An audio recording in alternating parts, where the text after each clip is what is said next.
Hello and welcome to the Dream Team Professor podcast. My name is Scott and in this episode we're going to be looking at the top players to target in Game Week 22 Sun Dream Team.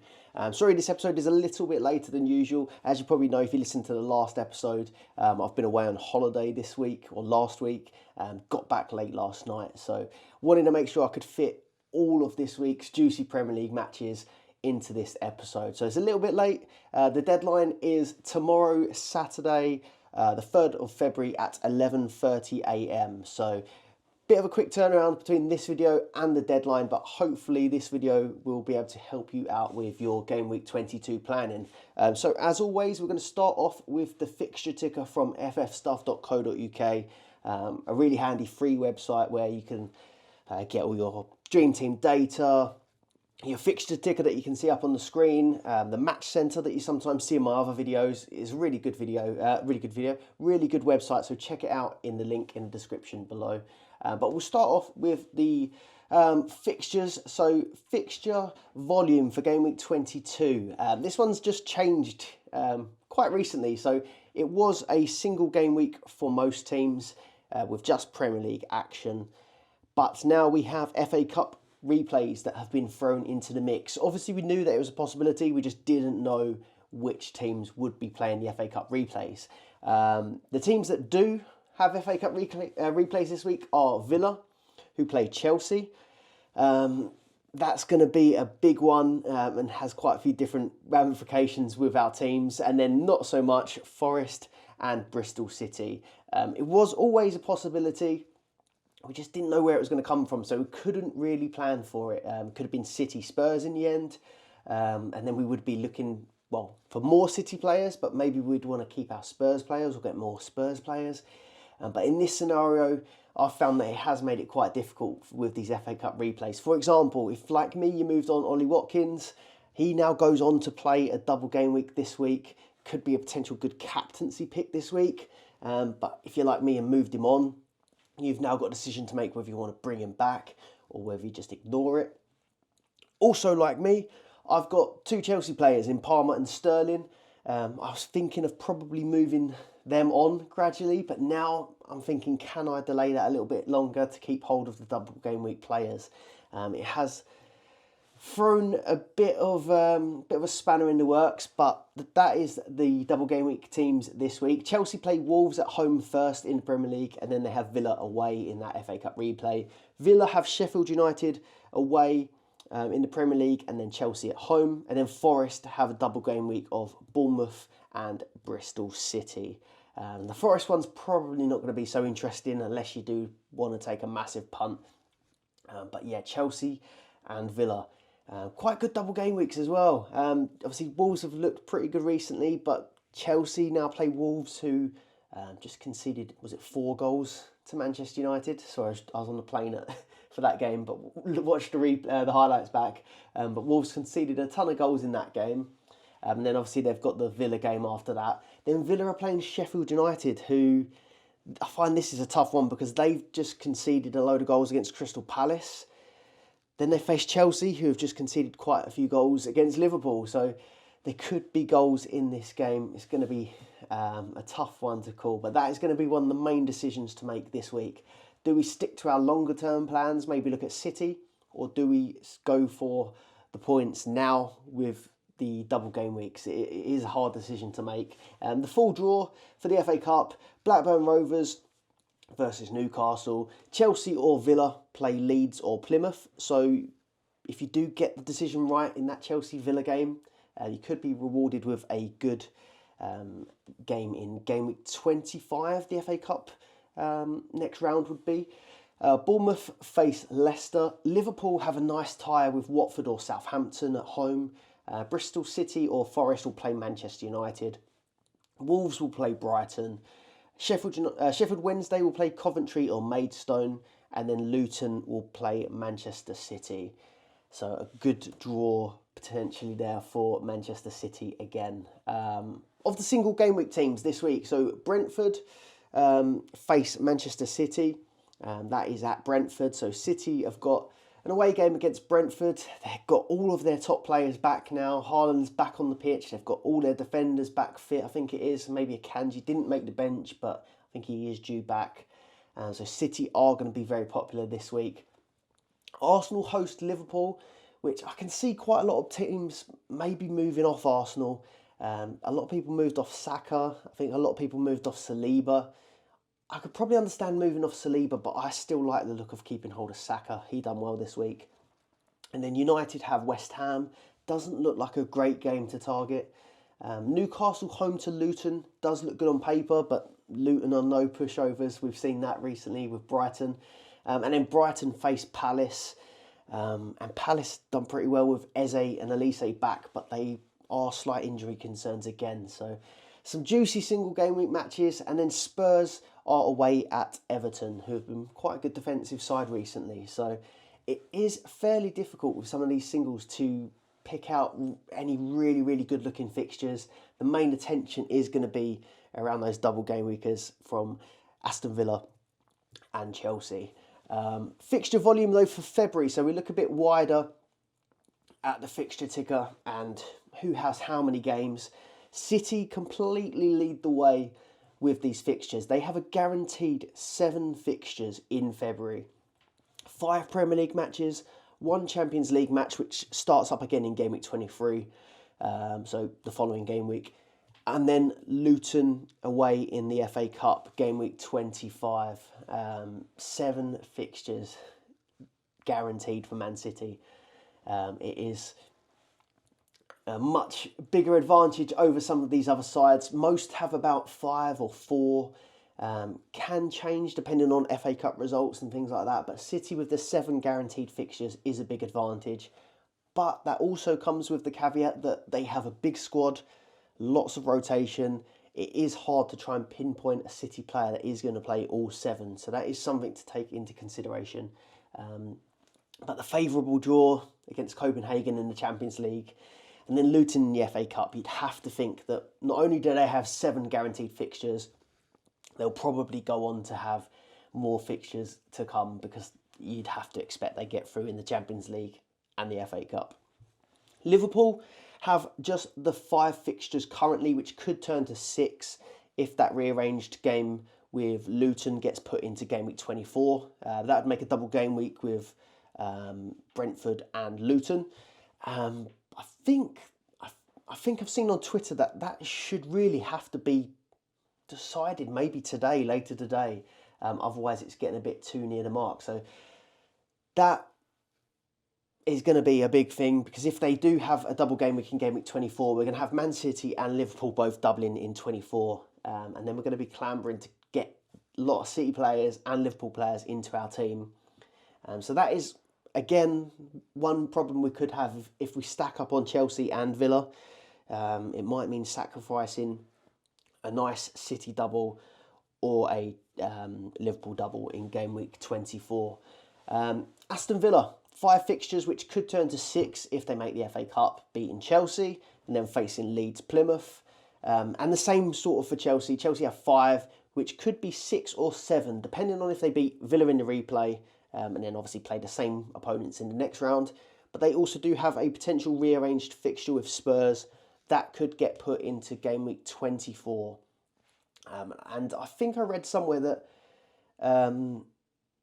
if the Liverpool fixture Liverpool-Luton does get put into Game Week 24, then there might be a higher likelihood that this Chelsea game could get put into that game week as well, so that Liverpool and Chelsea both have the same sort of rest between that game and the Carabao Cup final. I hope I didn't butcher that too much, but basically if Liverpool have a double game week before the Carabao Cup final and Chelsea have a bit of a rest, it kind of isn't as fair. So I think they should try and keep it similar so both have a double game week if they can.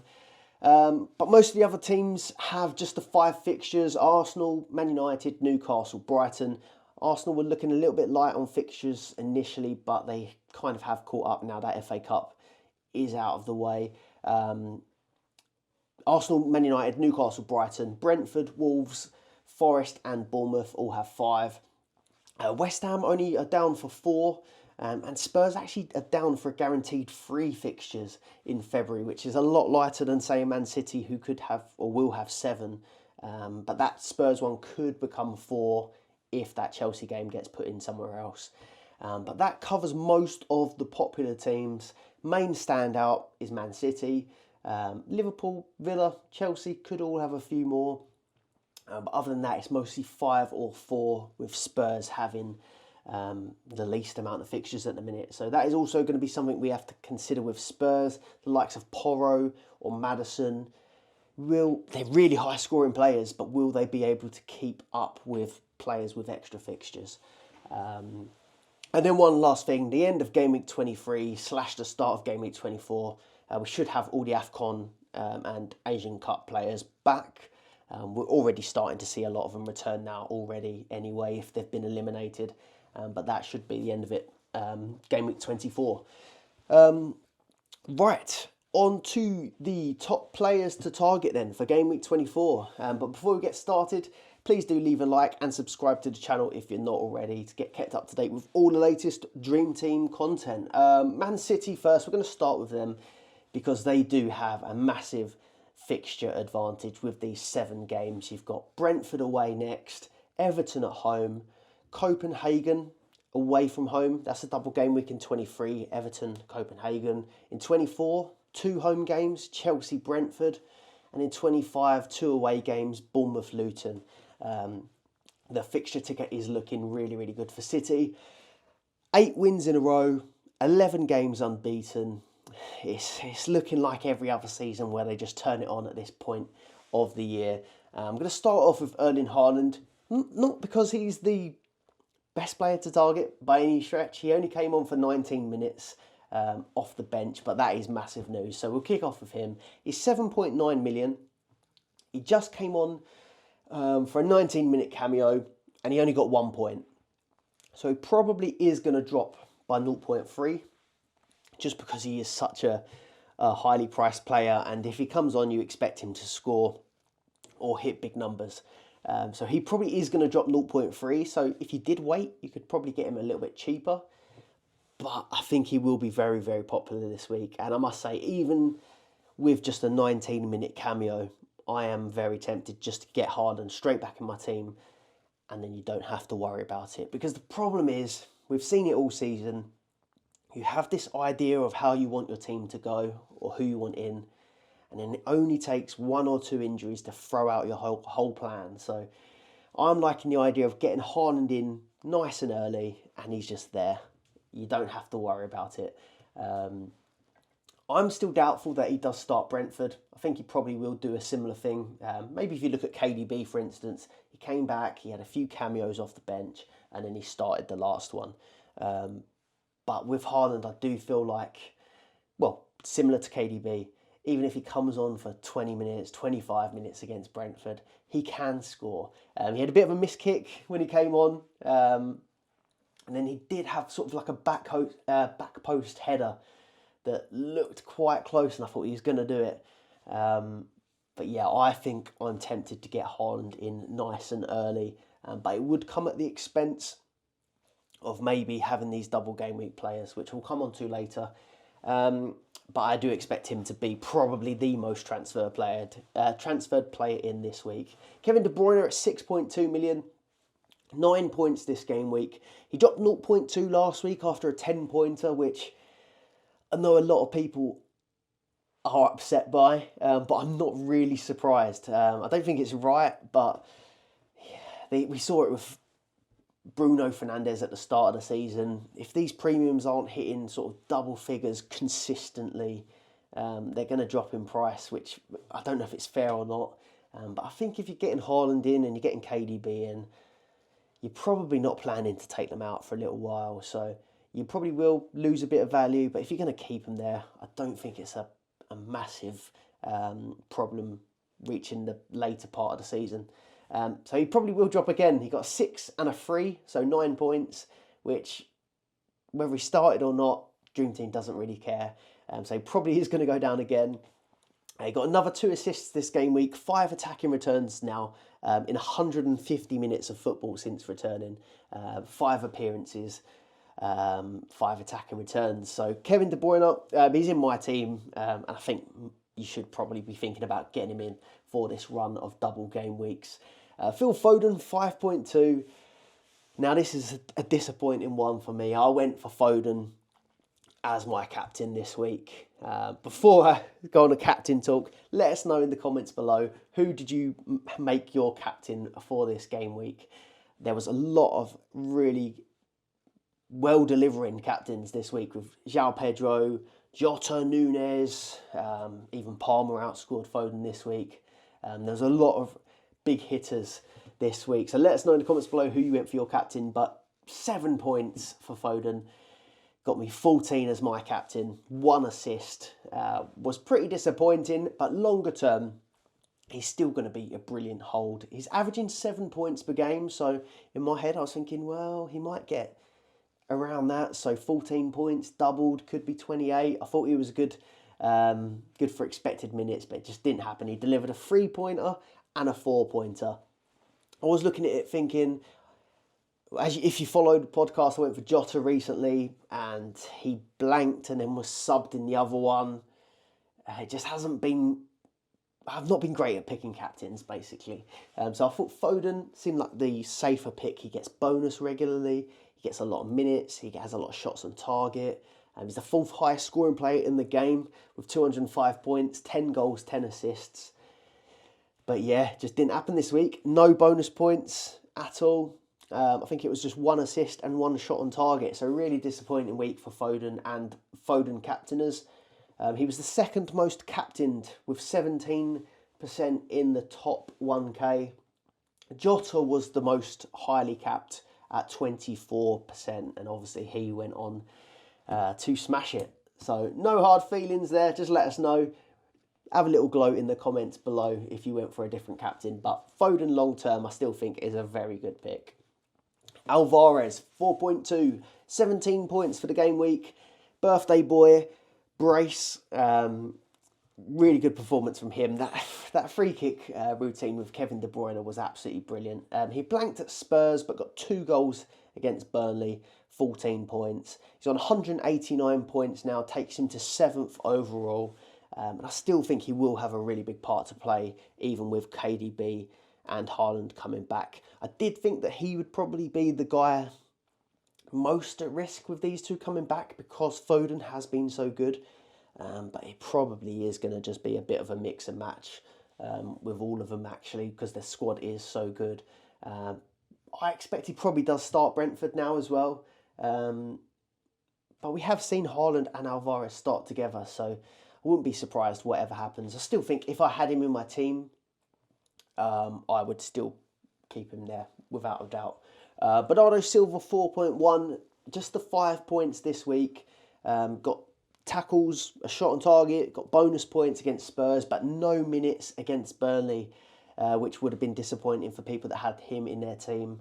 But this is probably a classic example of what might happen with these extra fixtures. So you might look at Man City and go, well, they've got 7 fixtures. I don't know, Liverpool's got 5. I should go to Man City. But then if you go for a Bernardo Silva, for example, he may only start 5 of these 7, and then your Liverpool nailed player could start 5 of 5. So just because there are extra fixtures doesn't always mean that it's going to work out. But if you are loading up on City, I still think Bernardo is a good pick.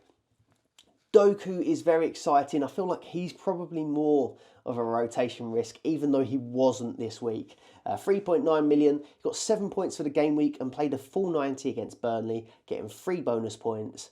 And then he got 2 points off the bench in that Spurs game. But a player that is really, really good for bonus. He's on 30 bonus points from 21 games. Really, really exciting player.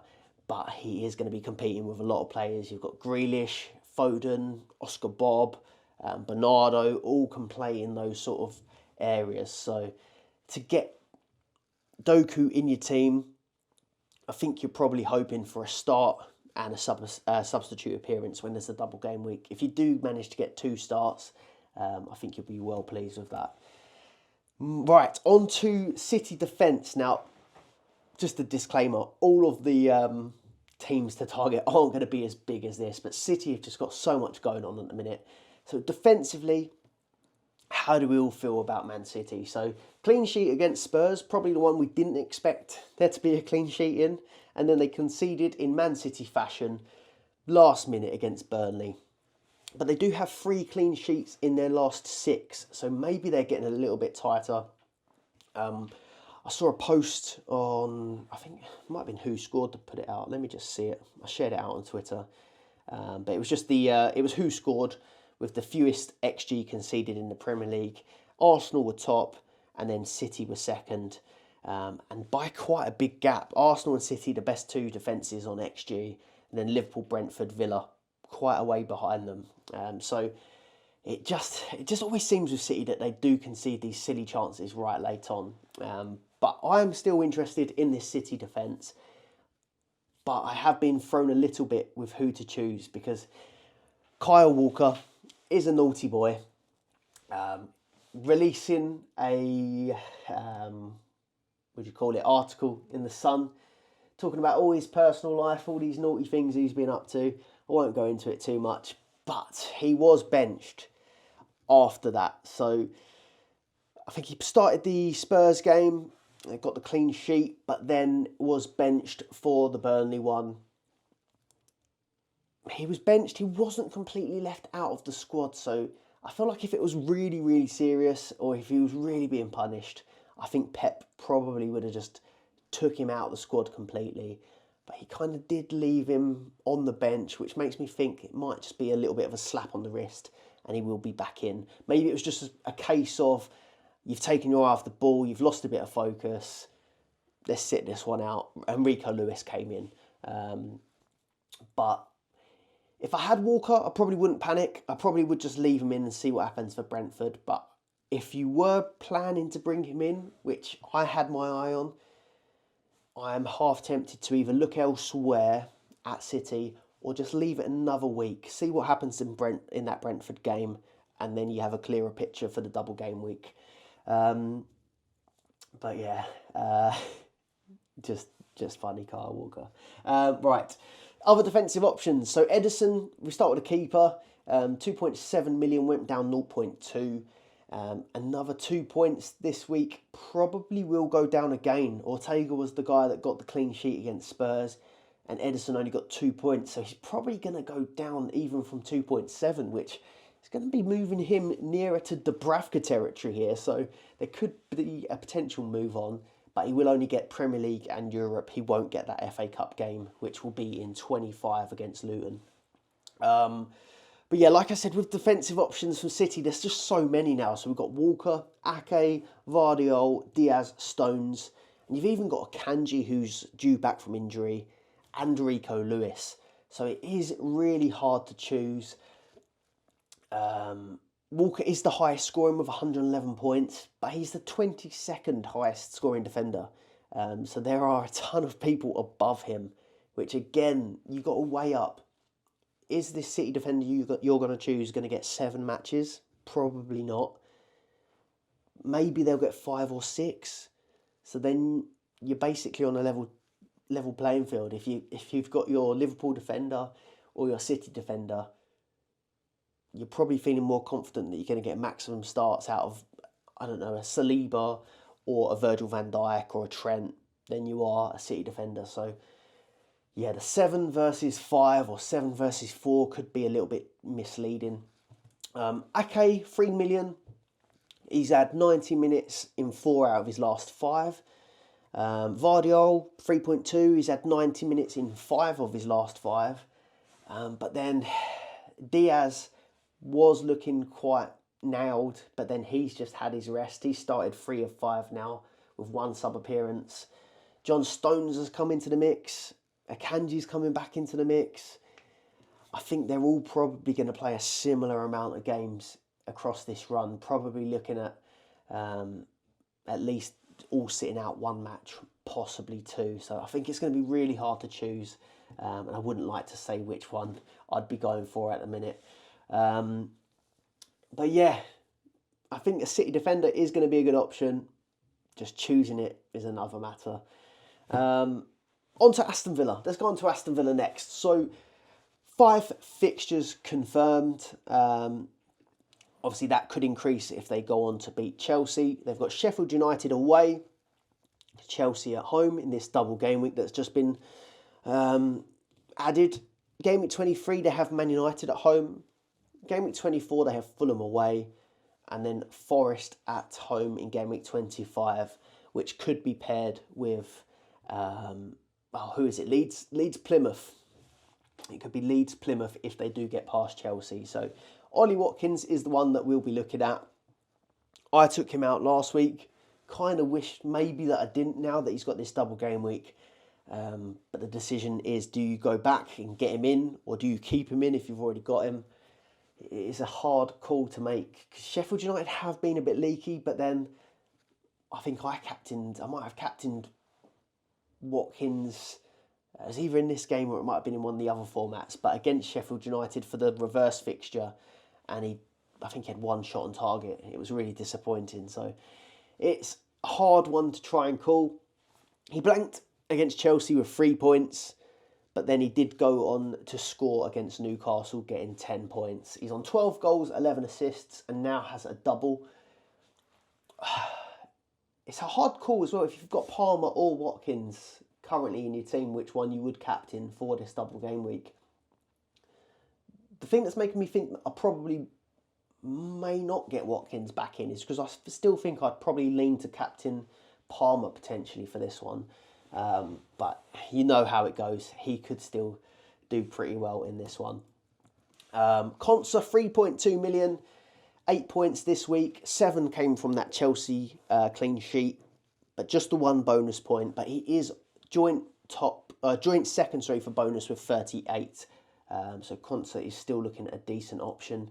And there's some decent matches there, to be honest. The home matches, Chelsea, Man United, Forest, and then the away matches, Sheffield United and Fulham, do look like good defensive fixtures.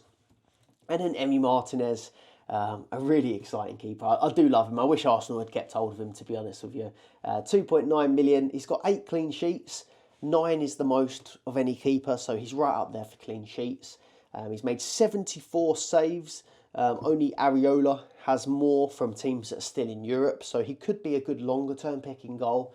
And we know that he gets all competitions. So Martinez, 2.9 million, does look like a good pick. Then on to Chelsea. So Chelsea have 5 fixtures, which obviously could go to 6 if they get through to the next round of the FA Cup. Wolves at home first, followed by Aston Villa away in that FA Cup replay that we keep talking about. Crystal Palace single the week after in game week 23 away from home. And in game week 24, they have Manchester City away. And in game week 25, it's the Carabao Cup final against Liverpool. So they do have a pretty tough run of fixtures after this initial double game week and game week 23. It does start to turn a bit more difficult for Chelsea. I think Palmer is still probably the best pick from them, and he's the most highly owned player from them. 4.1 million. He got 8 points for the game week. Probably a bit of a quiet week for him compared to some of his previous hauls. No attacking returns, but he did get bonus in both games. He doubles next week, and I still think he's a viable captain pick. We've seen from quite a few of the previous game weeks, he's regularly the most captained player at times in these doubles, probably just because so many people own him, but he's on pens as well. He's getting regular bonus. He does love a shot from distance as well, so I think that he's probably going to be another safe pick for this game week 22 if you just want to captain someone you've got already and you didn't want to bring a Watkins in, for example. 11 goals and 9 assists for him as well for the season. Sterling, 4 million. Quieter week for him, so 5 points this week. A bit like Palmer, they just struggled a little bit this week. Again, could be a useful hold for the double. 7 goals, 9 assists. I've got him in my team, and my initial plans was to maybe move him on for Haaland, but now I have got a decision to make. With Haaland potentially just having a sub-appearance and Sterling having, 2 fixtures, it is going to be a hard decision to make. It's choosing between the points now or the planning later almost. Tough decision to make in my opinion, especially with someone like Haaland. If he does start, that could be Haaland could easily outscore Sterling in a double game week in one match. It's just how many minutes is he really going to get? Gusto latest, he made it on at half time in that Liverpool game, missed the first one. Probably a bit frustrating for people there because you had Gusto injured, then people might have moved to Colwill, but then Colwill got injured and Gusto came back. It's been terrible for these injuries, especially at Chelsea as well. They've had a lot of them. But Gusto did come on. I think he scored like 4 points as well in that sub appearance at half time against Liverpool. So he actually did all right as well if you did hold on to him. But I think I'd be looking away from Chelsea defence now. If you've got Augusto, maybe you hold him for this double game week, but he probably isn't going to get 2 starts at this point. I think it's probably a hold for the double and then try and move on after that. Colwill latest, the injury's considered minor, but he didn't train in that Liverpool game and wasn't in the squad for it. So I would be moving on Colwill if I had him. On to Liverpool. They're having a really good run of form now. Really exciting team. I'm going to start off with Salah's availability. He's 6.7 million, and the latest was he's been seen jogging in trainers at the training ground. Obviously came back from AFCON. In a lot of the Arsenal communities that I'm in, we've been terrified that he's going to come back for this Arsenal game. And we all still kind of think there's a chance he does. Klopp has ruled him out of the Arsenal game. But in the back of your mind, as an Arsenal fan, you just think this could be mind games. But if he does miss Arsenal, there's a potential that he could be back for either Burnley in Game Week 23 or that potential double game week in Game Week 24 where it'd be Brentford and Luton. Whatever happens, you just kind of need to keep one eye on can you afford getting him back, and can you afford all of these premiums with Haaland coming back, Kevin De Bruyne, Salah. You do have to start thinking about your future teams. But for now, the latest, jogging in trainers on the training pitch. Hilarious the sort of updates you can get now that people are so big on fantasy football. In terms of fixtures, so 5 fixtures for Liverpool. Arsenal away this weekend. Burnley at home in Game Week 23. Brentford away in Game Week 24, which also could have the Luton home match added. And then Game Week 25, it's the Carabao Cup final. And then it is the FA Cup match where they face either Watford or Southampton. So a pretty decent draw there as well, and they're in great form. Jota 4.1 was the most capped in the top 1K this week, and obviously delivered a massive 18 points with a goal in both. Trolled me a little bit. I just can't seem to get the Jota captaincy right. Maybe I should have just stuck it on him for 3 weeks running, because I had a good feeling about him, but yeah, I just couldn't get it right. Poor decisions. 13 goals, 6 assists for him for the season, and it was back-to-back starts this week. He was subbed off in the 68th against Chelsea, but he has been seriously impressive. Someone that I'm looking to keep in my team. Darwin Núñez, 4.4. Now, I'm going to have to freestyle a little bit on the end of this one because I've got my notes, but something has changed just before I hit record. So, Núñez, 4.4 million. He grabbed a goal against Norwich, an assist against Chelsea, a penalty miss in the Chelsea game, 5 shots on target, and hit the post 4 times in one match. He's a busy boy, this Darwin Núñez. 11 goals, 14 assists for the season. And he has the most shots on target, joint with Haaland with 47. So 47 points just for kicking the ball at the keeper for Darwin Núñez. 8th highest scoring player in the game. He's overtaken Trent and Trippier, and he's 1 point behind Alvarez. So we love to mock him, but he's actually having a really, really good season. But let me get to the latest for Darwin Núñez, because literally, as I was about to record, I quickly had a scroll on Twitter, as you do, and let me find it. Darwin Núñez. Darwin will be assessed after leaving Anfield in a protective boot on Wednesday night. I don't know if he is available. After 20 minutes, stood on his foot. He left the stadium in a boot. Nothing broken. The x-ray was clear, but swollen. We have to see if the foot can get back in the boot. I've not seen him yet, so we'll see. I think that's a quote from Jurgen Klopp. This is on the PremierLeagueInjuries.com website. Check that one out. Ben Dinnery. But yeah, it's not sounding so good for Núñez. Doesn't sound like it's massively serious. If he's fine for his scans have come out okay, but it just seems like he has got a swollen foot. And my foot would be swollen if I had that many shots in one game, I think. So might be a bit of a doubt for this Arsenal match. Or it could be mind games. Could be mind games. This Arsenal match is a big match. But either way, he's been a great option, but maybe you just want to keep your eye on Darwin Núñez for now. Diaz, 3.5, 8 goals, 4 assists. Got a goal and an assist against Chelsea. Still not in my top 3 or 4 assets at Liverpool, but had to be a shout out because he has been looking quite good.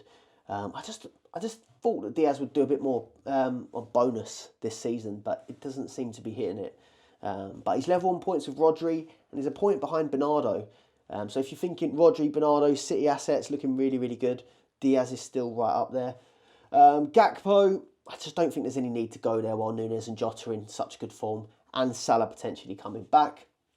Trent, 5.7, just the 4 points this game week, and both of his appearances were off the bench, so he's going to go down in price, you'd imagine, from 5.7. Do we get him in place now, or do we wait? But surely he gets this Arsenal game. He's their top player, or one of the top players. He has to be in there. But someone that has looked really, really good while Trent has been out is Conor Bradley at 2.7 million. Hit a 30-pointer this week. So you might have, if you played a max captain and you had Conor Bradley, I think it's not very likely, but you could have ended up with 60 points. I can't remember off the top of the head who it is, but there's definitely someone that watches and comments on the pod that's got Conor Bradley or has had Conor Bradley.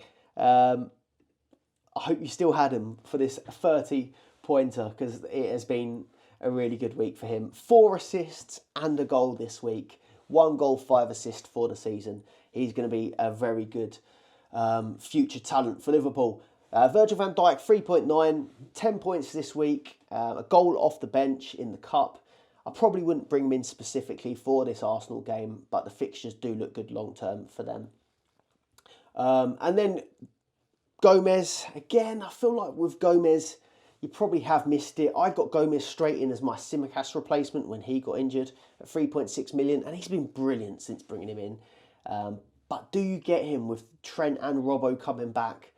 Probably not. You probably will, if you've got him, you'll be able to get a few more games out of him. He has looked really, really good. He's on 17 bonus. Got 10 points this week and he keeps on rising. But I just think that maybe he's going to be leaving the first team quite soon. If you're enjoying it so far, please do leave a like and subscribe to the channel. But also check out the Dream Team Tonic podcast and YouTube channel. I'm a member of the Dream Team Tonic team, and I've missed the last 2 episodes because I was on holiday, but they gave great insights into the upcoming game weeks, and we've got a great Discord Patreon community where there's a ton of members all sharing advice, chatting about Dream Team on a daily basis. Quite competitive as well, quite some really good players in there. Do check that out, link in the description below. You've got exclusive articles, fixture tickers, all the rest. Link in the description below. Do check that one out if you're after some more content as well.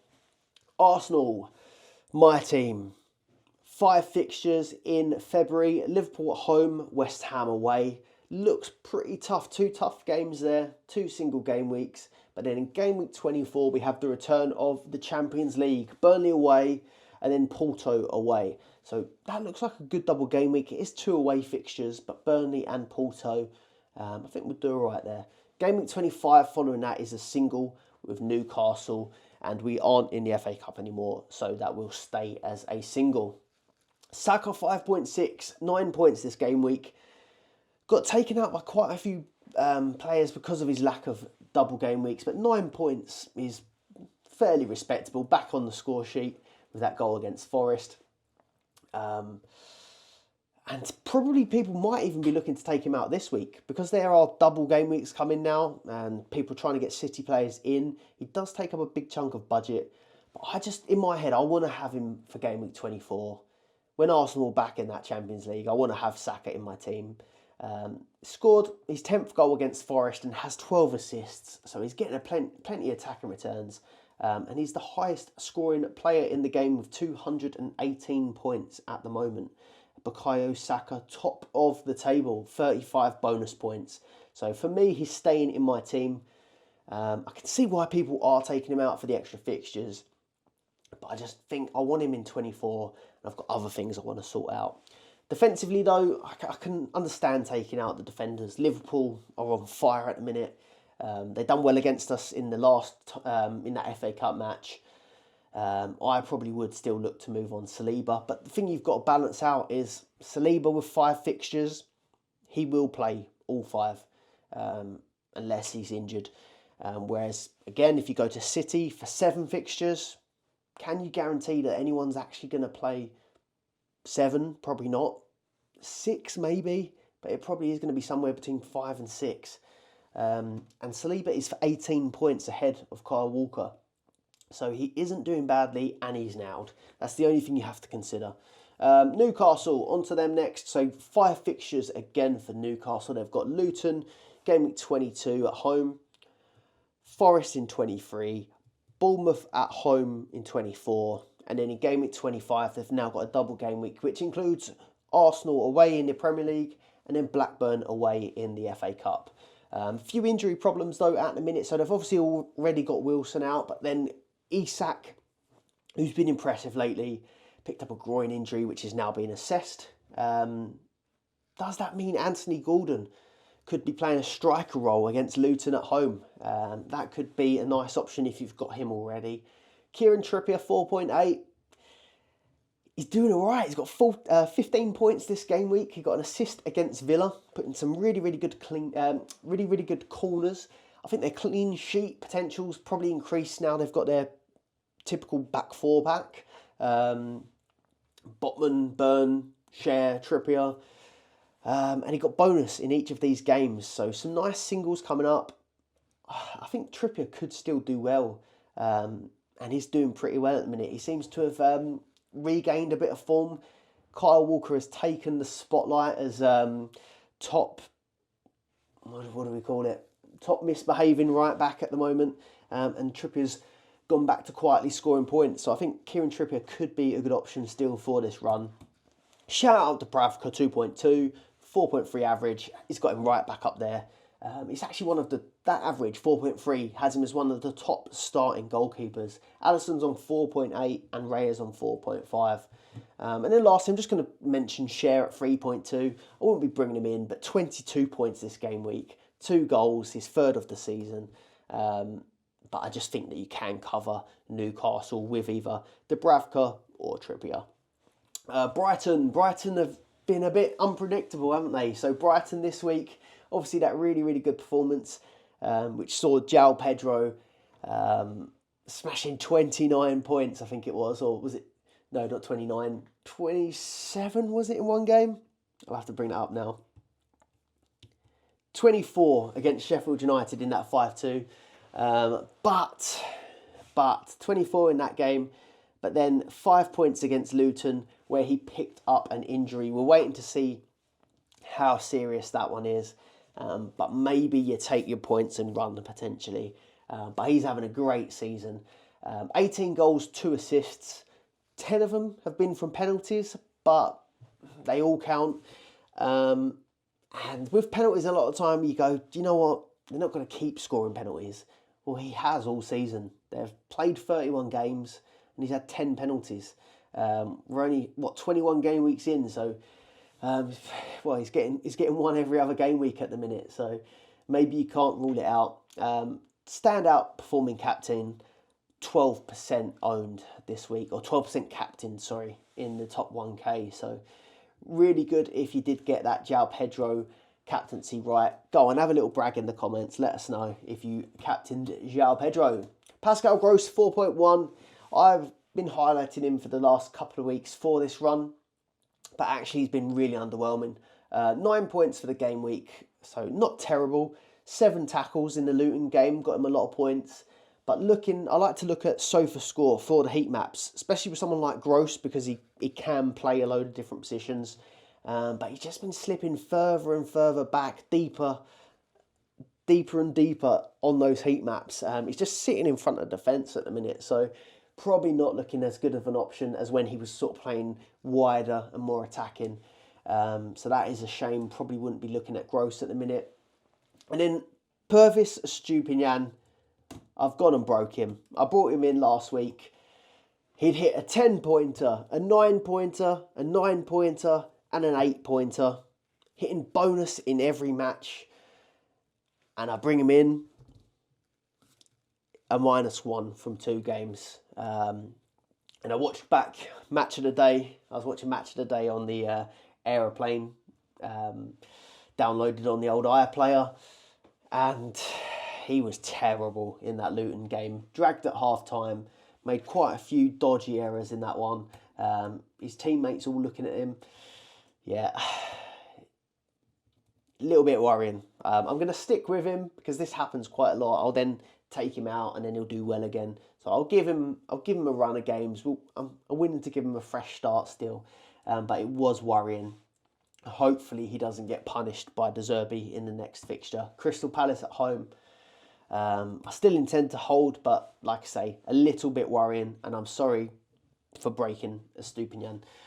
Spurs, I'll speed over these ones quicker because the guys previously, I think, are probably the best to target. These ones are just more key talking points. So Spurs, real lack of fixtures, just the 3 games. Everton, Brighton and Wolves in February. Fixture calendar is looking a bit bare for them. So is Porro worth having if they have just the 3 fixtures? He does have a high average. He was doing really well for bonus and he gets quite a lot of attacking returns. But it's kind of Porro's 3 or 4 games versus a City's 7 or other teams' 5. One thing that does make this interesting is Porro, as we saw, hit 5 bonus 2 matches in a row. He's been doing really well for bonus, but we were saying when Maddison comes back and he's not taking all the set pieces and the corners and the free kicks, will he keep getting bonus? This could be a coincidence, but in the first game that Maddison comes back, Maddison gets 3 bonus and Porro gets none.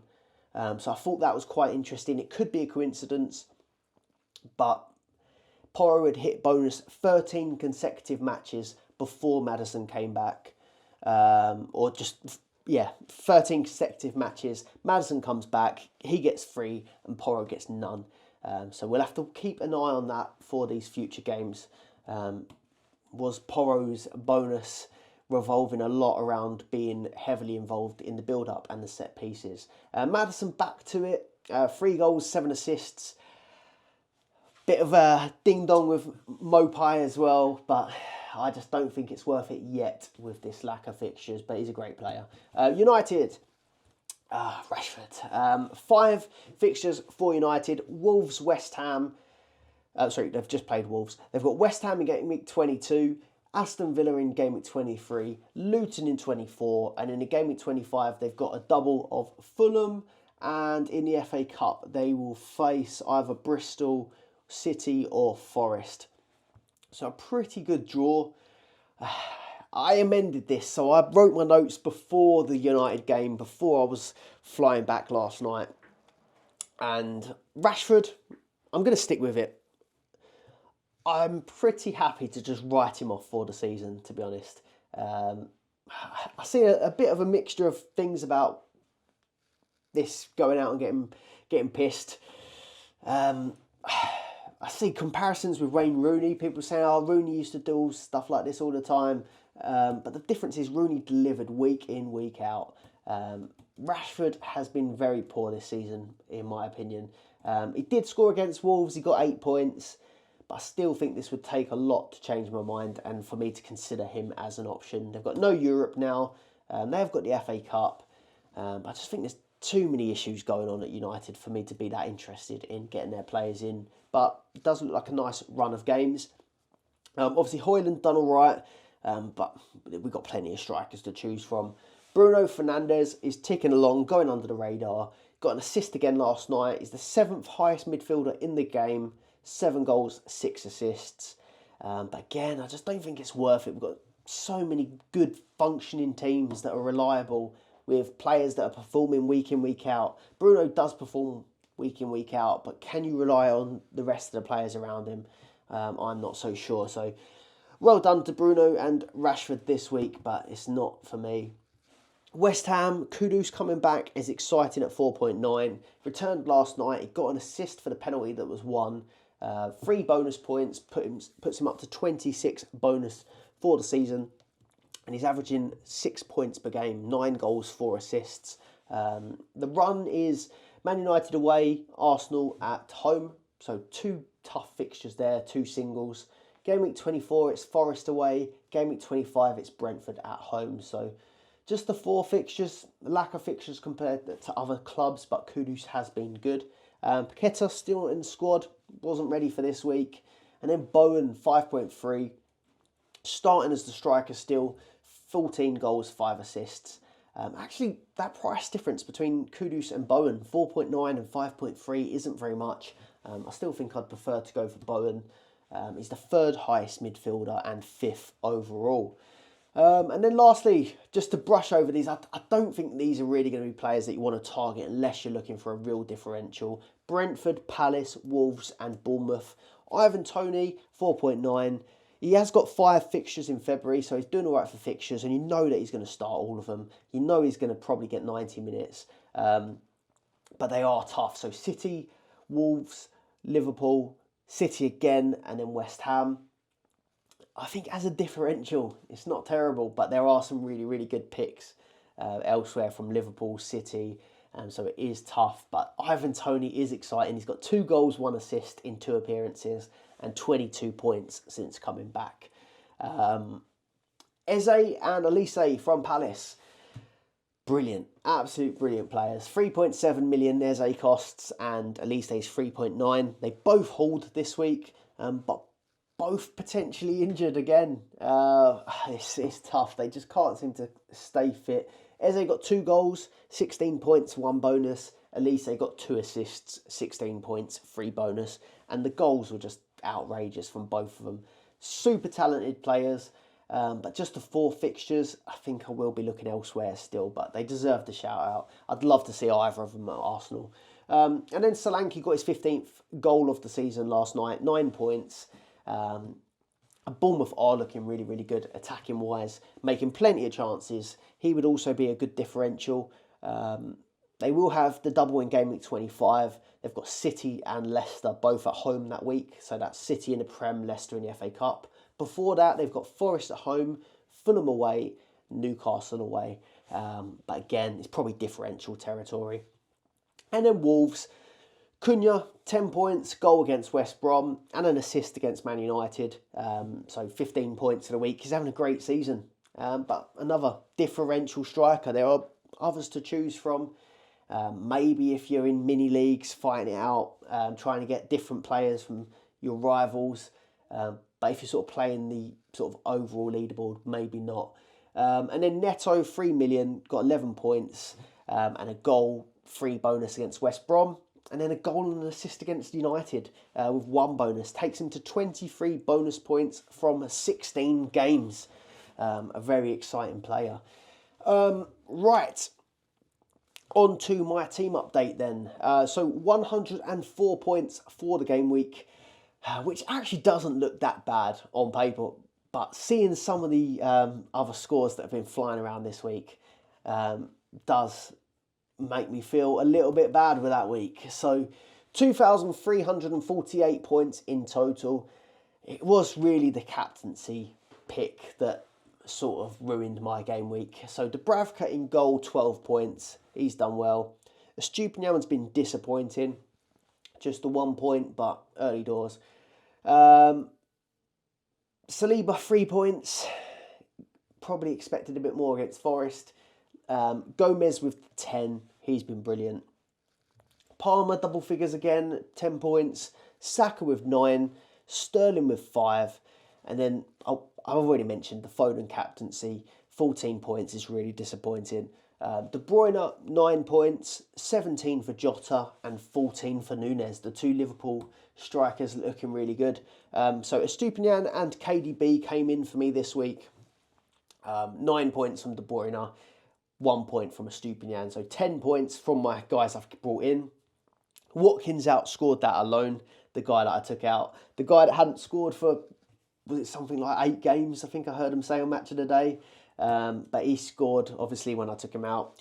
13 points for him across the 2 games. And then even Gusto, the injured Gusto, got 4 points in 45 minutes against Liverpool. So the guys I took out got 17 points. The guys I brought in got 10 points. But that's how it goes sometimes. Poor moves for now, but I'm happy with having KDB lined up in my team. What do we do for next week? So, obviously, I've taken Watkins out. In hindsight, if I'd have known that he was going to have to double, it would have been nice to have him here still.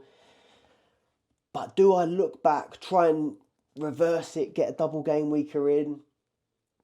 I'm not so sure. I think I want to look ahead to Gameweek 23, City starting the Champions League. Gameweek 24, City having another double. Liverpool potentially having that rearranged double. And then building my team for the attacking these doubles going forward. That's how I'm feeling at the minute. The bit that's troubling me is Sterling. Because my initial thoughts were to take out Saliba for Walker. And to take Sterling out for Haaland. That was before this game week even started. That's how I was feeling. Get a City defender in and get Haaland in.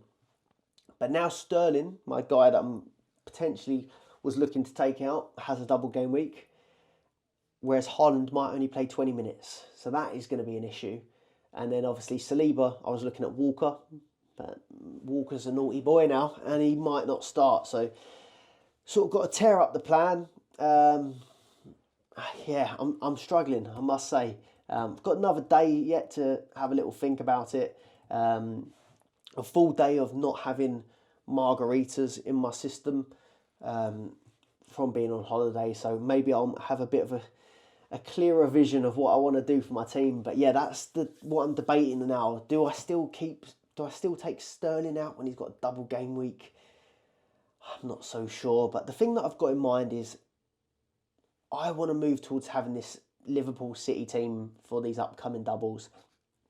And as it stands, I'm going to want Haaland back. I'm going to want Trent back. I'm going to want Salah when he's fit. And I'm probably going to want a City attacker. That's at least 4 players that could help me by Game Week 24.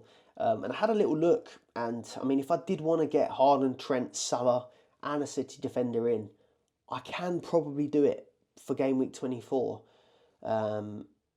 give or take 0.1. I could be 0.1 short depending on how price rises go. So it is a big decision whether I maybe take a hit on points and rank again this week, but then potentially make up those points in the next 2-3 weeks. It is a really hard call to make, and it is a really hard decision with this new game, whether you focus on week by week or a set of weeks. I still haven't made up my mind. So I was closing in on the top 100 again after recently falling out. But this week, the last couple of weeks, I've had a bit of a wobble. I've gone from closing in on the top 100 to falling down to 213th this week, which I say that in a bad way because I've fallen from the highs of game week 9, part of the bust, about 20th, but fallen down to about 213th now. I do feel like I'm slipping a little bit, so I say it in a disappointed sense, but at the start of the season, if you'd have said to me I could be 213th, I would have definitely taken that at this point. But yeah, the big decision, points now or build for later. I can't quite make up my mind, but I'm still thinking of following the longer term plan. Let me know what you're thinking for this game week, and obviously do drop a comment below if you've got any dilemmas. I'll try and help you out where I can. Please do leave a like and subscribe to the channel if you're not already. And do check out the Dream Team Tonic podcast and our Patreon community. There's a link in the description below. Thank you very much for watching. Obviously back from holiday now, so there'll be a bit more time between episodes. I'll have my usual setup and everything back to normal soon. But yeah, thanks for watching, and I'll see you on the next one. Goodbye.